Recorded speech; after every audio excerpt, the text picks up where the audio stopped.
Primeiro, o sol se escurece.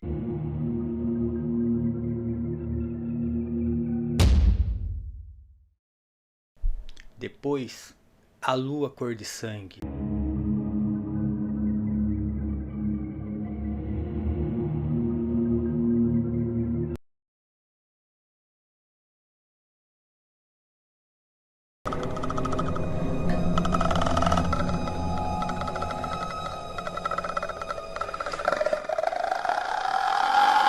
Logo em seguida, as estrelas caem do céu.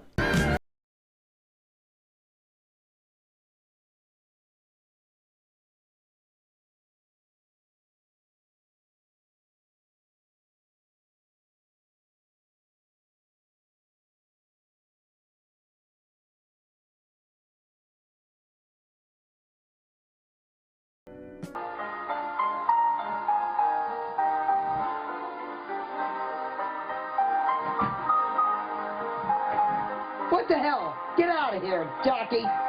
E então,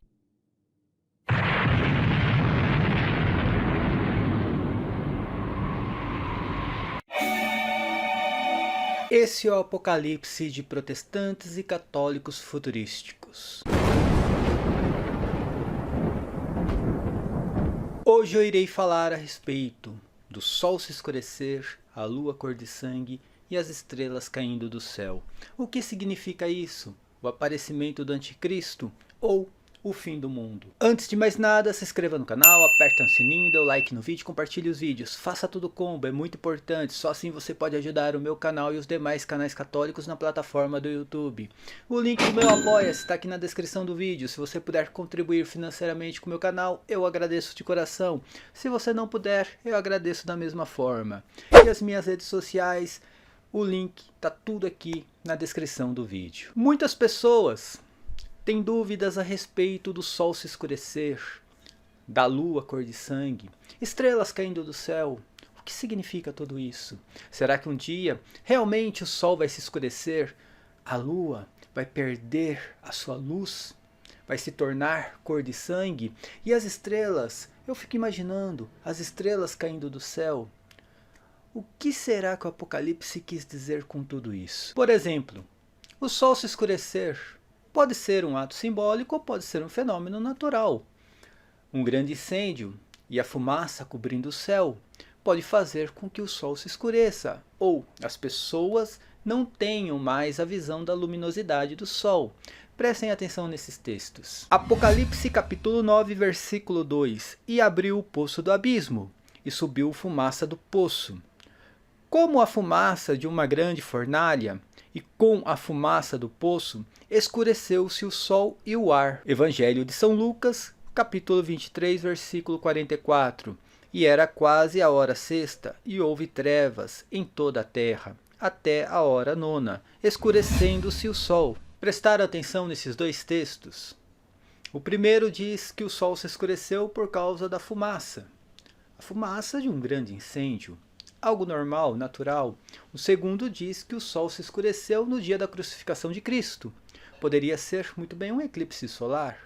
Algo muito natural que ocorre constantemente na história da humanidade. Agora falando desse conjunto simbólico do sol se escurecendo, a lua cor de sangue e as estrelas caindo do céu. O que realmente significa isso dentro do Apocalipse e outros textos escatológicos? Vamos começar nossa explicação no livro de Gênesis. Gênesis 37, versículo 9. José teve ainda outro sonho, que contou aos seus irmãos. Tive, disse ele, ainda um sonho. O sol, a lua e 11 estrelas prostravam-se diante de mim. E no versículo 10 ele diz assim: ele contou isso ao seu pai e aos seus irmãos, mas foi repreendido por seu pai. Que significa? Disse-lhe ele: este sonho que tiveste, veremos, porventura, eu, tua mãe e teus irmãos, a nos prostrar por terra diante de ti? Observem que o sol, a lua e as estrelas representam o reino de Israel. Ali no caso, simbolizando o pai Jacó, a mãe de José e as 12 tribos de Israel que dariam origem ao reino de Israel e posteriormente toda aquela religiosidade vivida na época de Cristo. Quando esses símbolos aparecem juntos, o Sol, Lua e Estrela representam potência. No caso do reino de Israel, representava a potência religiosa, a realeza e a potência imperial. No Antigo Testamento, o reino da Babilônia também foi representado exatamente pelo Sol e pela Lua. E no próprio texto, lá no Antigo Testamento, diz que quando o reino da Babilônia iria cair, também o Sol iria se escurecer e a Lua iria perder a sua luz. Voltando a falar do Apocalipse, o que realmente esses símbolos representam dentro da escatologia. Vamos tentar entender isso dentro de uma exegese racional, sem nenhum tipo de especulação, sofismas, embustes ou achismos de propriedade. Jesus Cristo, em Mateus 24, Marcos 13 e Lucas 21, usa esses símbolos para representar a queda de Jerusalém e do reino de Israel. Prestem atenção. Marcos capítulo 13, versículos 24 e 26. Ora, naqueles dias, depois daquela aflição, o sol se escurecerá e a lua não dará sua luz. E as estrelas cairão do céu, e as forças que estão nos céus serão abaladas, e então verão vir o Filho do Homem nas nuvens, com grande poder e glória. Evangelho de São Mateus, capítulo 24, versículos do 29 ao 30. E logo depois da aflição daqueles dias, o sol se escurecerá, e a lua não dará sua luz, e as estrelas cairão do céu, e as potências do céu serão abaladas. Então aparecerá no céu o sinal do Filho do Homem, e todas as tribos da terra se lamentarão e verão o Filho do Homem vindo sobre as nuvens do céu, com poder e grande glória. Para completar, Evangelho de São Lucas, capítulo 21, versículo 25. E haverá sinais no sol, na lua e nas estrelas. Claramente, Jesus Cristo está usando esses símbolos para representar a queda de Jerusalém. O sol perdendo a sua luz, a lua, cor de sangue, ou perdendo a claridade, e as estrelas caindo do céu.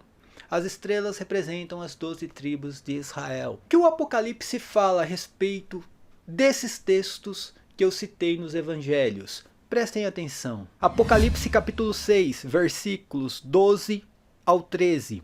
Depois viu o Cordeiro abrir o sexto selo, e sobreveio então um grande terremoto. O sol se escureceu, como um tecido de crina, e a lua tornou-se toda vermelha como sangue, e as estrelas do céu caíram na terra, como frutos verdes que caem da figueira agitada por forte ventania. Apocalipse capítulo 8, versículo 12. E o quarto anjo tocou a sua trombeta, e foi ferida a terça parte do sol, e a terça parte da lua, e a terça parte das estrelas, para que a terça parte deles se escurecesse, e a terça parte do dia não brilhasse, e semelhantemente a noite. Prestaram atenção como os textos são semelhantes? Os textos dos evangelhos e os textos do Apocalipse, todos escatológicos, representando a mesma coisa, ou seja, a queda de um reino, de uma potência religiosa, simbolizada pelo sol, pela lua e pelas estrelas. No Apocalipse se usa o termo terra, e nos textos dos evangelhos se usa o termo Jerusalém. O mais interessante é que no mesmo momento que o Apocalipse nos mostra o sol se escurecendo, a lua cor de sangue, as estrelas caindo do céu, ou seja, a queda daquele reino, o fim daquela potência religiosa, o Apocalipse nos traz também esse texto. Apocalipse capítulo 12, versículos do 1 ao 4. E viu-se um grande sinal no céu, uma mulher vestida de sol, tendo a lua debaixo dos seus pés, e uma coroa de 12 estrelas sobre a sua cabeça. Estava grávida e com dores de parto, e gritava com ânsia de dar à luz. E viu-se outro sinal no céu, e eis que era um grande dragão vermelho, que tinha 7 cabeças e 10 chifres, e sobre as suas cabeças 7 diademas. E a sua cauda levou após si a terça parte das estrelas do céu, e a lançou-as sobre a terra. E o dragão parou diante da mulher que havia de dar à luz, para que, dando ela à luz, lhe tragasse o filho. Então nós vemos O sol se escurecendo, a lua cor de sangue, as estrelas caindo do céu, o fim daquela potência religiosa e ao mesmo tempo o Apocalipse nos apresenta esse texto. Agora uma mulher vestida com sol ou revestida de sol, com a lua debaixo dos seus pés, um alicerce e uma coroa de 12 estrelas. Isso nos faz lembrar lá do livro de Gênesis, quando José, filho de Jacó, tem aquele sonho onde ele vê o sol, a lua e 11 estrelas, porque ele fazia parte das estrelas. 11 estrelas, a lua e o sol se prostrando diante dele, representando ali aquela potência religiosa que viria a ser o reino de Israel. Aquela potência religiosa se escureceu, acabou, caiu. E o livro do Apocalipse nos apresenta agora uma mulher tomando o lugar daquela potência religiosa, uma mulher revestida de sol. E então estava grávida para dar à luz ao menino. E esse menino era Jesus Cristo. Essa mulher representa Maria dando à luz ao corpo místico, que é a igreja com o seu corpo Jesus Cristo. Essa mulher representa Maria e também a própria igreja. É muito importante dizer que esse símbolo do sol se escurecendo, a lua cor de sangue, as estrelas caindo do céu, são símbolos usados pelos profetas no Antigo Testamento. Prestem atenção no que diz São Pedro em Atos dos Apóstolos. Atos dos Apóstolos, capítulo 2, versículos 14 e 21. Pedro, porém, pondo-se em pé com os 11, levantou a sua voz e disse-lhes: Homens judeus e todos os que habitais em Jerusalém, seja-vos isto notório, e escutai as minhas palavras. Estes homens não estão embriagados, como vós pensais, sendo a 3ª hora do dia. Mas isto é o que foi dito pelo profeta Joel. E nos últimos dias, prestem atenção, nos últimos dias acontecerá, diz Deus, que do meu espírito derramarei sobre toda a carne, e os vossos filhos e as vossas filhas profetizarão. Os vossos jovens terão visões, e os vossos velhos sonharão sonhos. E também do meu espírito derramarei sobre os meus servos e as minhas servas naqueles dias, e profetizarão, e farei aparecer prodígios em cima do céu e sinais embaixo da terra, sangue, fogo e vapor de fumo. O sol se converterá em trevas e a lua em sangue, antes de chegar o grande e glorioso dia do Senhor. E acontecerá que todo aquele que invocar o meu nome será salvo. São Pedro está falando de uma profecia do profeta Joel, algo que iria acontecer, e ele, São Pedro, julgou que estava acontecendo naquele momento, no dia de Pentecostes.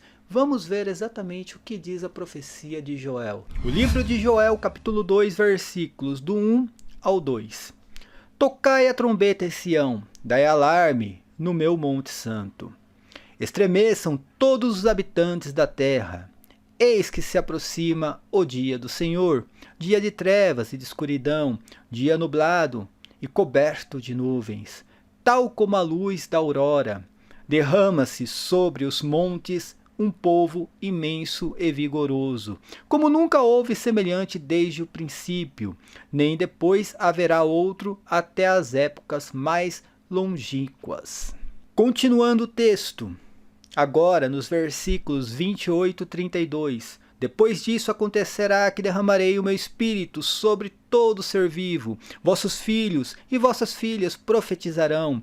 Vossos anciãos terão sonhos e vossos jovens terão visões. Naqueles dias derramarei também o meu espírito sobre os escravos e as escravas. Farei aparecer prodígios no céu e na terra, sangue, fogo e turbilhões de fumo. O sol se converterá em trevas e a lua em sangue, ao se aproximar o grandioso e temível dia do Senhor. Mas todo que invocar o nome do Senhor será poupado, porque sobre o monte Sião e em Jerusalém haverá um resto, como o Senhor disse, e entre os sobreviventes estarão o que o Senhor tiver chamado. O que devemos observar nesse texto é que São Pedro, ele julga que a profecia do profeta Joel aconteceu no dia de Pentecostes. E ele acertou, porque estava se aproximando o dia do Senhor. O Apocalipse começa falando que São João ele acorda no dia do Senhor. E o profeta Joel está falando sobre o dia do Senhor que iria acontecer depois de muito tempo daquela profecia. É muito importante que o profeta Joel estava profetizando um castigo para Jerusalém. E o profeta Joel estava vendo ali aqueles poucos remanescentes que iriam se converter realmente ao Senhor. São os 144 mil citados por São João no seu livro do Apocalipse. Tanto que ele diz: mas todo que invocar o nome do Senhor será poupado, porque sobre o monte Sião e em Jerusalém haverá um resto. Ou seja, um resto apenas. Nem todos iriam se salvar do grande dia do Senhor. E por que o profeta Joel também usa o símbolo do sol e da lua? Porque o profeta Joel estava prevendo também o fim daquela religiosidade, aquele poder, o poder real de Jerusalém. E São Pedro, vendo o dia de Pentecostes, já estava prevendo que tudo estava para acontecer, conforme Jesus Cristo profetizou em Mateus 24. Infelizmente, alguns protestantes e alguns católicos não conseguem ter esse entendimento. Eu não sei o porquê, é muito claro na Bíblia Sagrada. Porém, a Bíblia Sagrada tem que ser lida desde Gênesis até Apocalipse, e não apenas aqueles 20 versículos que o pastor manda você grifar ou você, católico, pega na internet. Concluindo o vídeo, o símbolo do sol, da lua e das estrelas representam apenas o poder real e religioso de um local. O Apocalipse, assim como o Evangelho de São Marcos, lá no capítulo 13, Mateus no capítulo 24 e Lucas no capítulo 21, o Apocalipse representa ali apenas o fim daquela religiosidade na época, o fim do judaísmo, o fim do Antigo Testamento, quando diz que o sol se escureceu e a lua se tornou cor de sangue, com as estrelas caindo do céu. E o livro do Apocalipse nos traz a presença da igreja tomando o lugar daquela religiosidade. É a coisa mais linda do mundo. Pena que os futurísticos não conseguem enxergar a coisa mais linda do mundo. E assim termino mais um vídeo. Não se esqueça de dar aquele like maroto, compartilhar os vídeos e se inscrever no canal. Se você puder contribuir financeiramente, o link do meu Apoia-se está aqui na descrição do vídeo. Paz e bem a todos, até a próxima. Amém.